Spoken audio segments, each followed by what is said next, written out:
I was born in Cairo in 1983 and my family immigrated 3 years later in 1986, and I was brought up in central Sydney. I went to Redfern Public School. I mean, that was a bit of fun, and then on to Rowing Boys High School, and then on to university at University of New South Wales. But I've always had the journey with music with me, and my family, I'm from a musical background, and my family always listened to traditional Arabic music at home, so I was surrounded by it.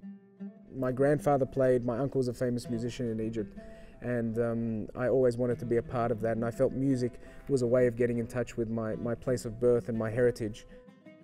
Fast forwarding all these years, the oud has been a very big part of my life. It's been something that I've been very passionate about, and also through the years have realized how much it can say in other types of music and in other genres, and this is a perfect example of that. I mean, playing an oud concerto with the Sydney Symphony in the beautiful Sydney Opera House is quite special for me, and also having the concept of an oud concerto is also the technical aspect and how it can fit into different genres and different forms that aren't usually associated with the instrument.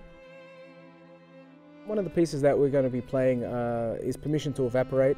Originally that was for a quartet. It was piano, double bass, percussion and myself in a more jazzier setting, but you know, with a vast, huge symphony orchestra, it takes on another colour and another sound. So I can play a little bit for you, just the main theme.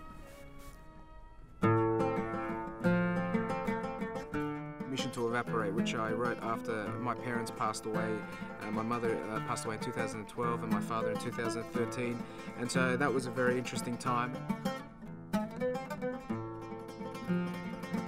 It's exactly how I felt at the time, you know, not being able to put a finger on an emotion or to identify what you're feeling in such a surreal moment. So there is a lot of loss in the music, in the sentiment, but there's a lot of hope in it, and that's what I like with this program. You know, you've got the contrasts of, you know, sad and happy and hope and despair, but you know, it's a very enjoyable celebration in the end, and a celebration of life and a celebration of the musicians on stage and everyone that's made an effort to make it happen.